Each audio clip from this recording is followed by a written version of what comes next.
అక్కడ పిల్ల కానీ ఇక్కడ పిల్ల కాదు, అందుకని ఆడపిల్లే. ఏడపిల్ల కాదు. That is Jaganmohan Reddy. మాలాంటి పేదవాళ్ళు వాళ్ళు బతుకుతున్నారంటే, ఈ బానిసత్వ బతుకు పోయిందంటే మా జగన్మోహన్ రెడ్డి గారు వచ్చి మమ్మల్ని కాళ్ళ చెట్టుగా చేసింది ఎవరంటే దట్ ఈజ్ జగన్మోహన్ రెడ్డి. బానిసత్వ బతుకులు పోయినాయి. జగన్మోహన్ రెడ్డి అనేవాడు కుక్కర్ నుంచో పెట్టినా సరే మేము ఓటేస్తాం, కుక్కరని గెలిపించుకుంటాం. That is Jaganmohan Reddy. జై జగన్. మేము సిద్ధం, దేనికైనా సిద్ధం. జగనన్న కోసం దేనికైనా సిద్ధం, అంతే. ఎంతమంది ఏకమైనా సరిగ్గా ఒక్కడే వస్తాడండి, ఒక్కడే అవుతాడు. ఉన్న వాళ్ళందరూ చూసి నాశనం అయిపోతారండి, ఏం ఉండదండి. అది ఎందుకని పథకాలు ఇస్తున్నారు, పథకాలు ఇస్తేనే ఇంటింటికి బోల్ డబ్బులు ఇచ్చేసాడు. ఎందుకు ఇవ్వలేదు? ఎవడన్నా ఇచ్చారు ఇంటికి డబ్బులు వేసాడు, రూపాయి వేసాడు. ఎవడన్నా 20 సంవత్సరాలు ఎవడన్నా రూపాయి వేసాడా? ఎవడు చేయలేదు.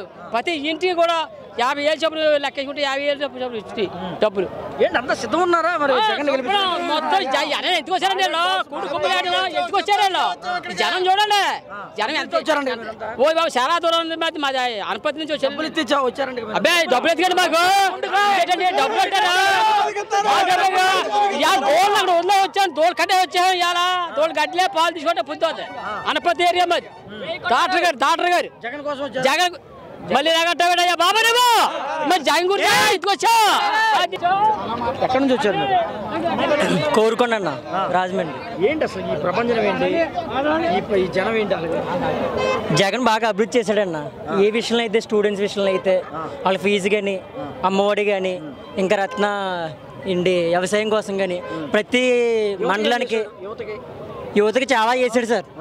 చేసిందంటే ఇది చెప్పలేము సార్. అది ఇంకా అది అనుకున్నదంతా సాధించేంత వరకు సాధించారు జగన్. నెక్స్ట్ సీఎం కూడా జగనే సార్. కానీ మెయిన్ ఇంపార్టెంట్గా ఇచ్చిందంటే స్టడీ ప్రకారం అయితే సూపర్ సార్, ఎక్సలెంట్ సార్. నాడు నేడు అయితే ఇంకా ఎక్సలెంట్ సార్, మామూలు లేదు సార్. ఇంకా అది వైద్యం అయితే ఇంకా ఎక్సలెంట్ సార్. చాలా మెడికల్ కాలేజీలు ఓపెన్ చేశాడు సార్. పిల్లలకి ఏం చేస్తున్నాడు చెప్పు? పిల్లలకి అభివృద్ధి చేస్తున్నారు sir. Snacks sir, evening snacks sir. Food చాలా మెయిన్ చాలా బాగుంది సార్. నాడు నేడు సూపర్ సార్, ఇంకా ఎక్సలెంట్ సార్. కాలేజ్ మహిళలకు ఏం చేస్తున్నాడు? మహిళలకు చాలా చేస్తున్నారు సార్. మహిళకి అంటే ఇదేంటి వైద్యం చెయ్యొద్దు ఇస్తున్నారు సార్. ఆసరా చాలా ఇస్తున్నారు సార్. వృద్ధులకి పెన్షన్ ఇస్తున్నారు సార్. ఇంటి ప్రకారం సార్. ఇంటి అలా నడిచికెళ్ళకు, గ్రామ పంచాయతీ నడిచికెళ్ళకుండా జగనన్న రాజ్యంలో అసలు ఏమీ లేదని శర్మిల అంటుంది. ఆవిడ అంటా అన్నారు సార్. కానీ ఆవిడకి ఈ విషయం పని లేదు సార్. నిజంగా ఇది అయితే ఏపీ అయితే ఆవిడ పని లేదు. నిజంగా చెప్పాలంటే నెక్స్ట్ సీఎం కూడా జగన్ అవుతాడు. యుద్ధం మెయిన్ యుద్ధం యువత మాత్రం జగన్ అవుతున్నాడు. జై జగన్, జై జై జగన్.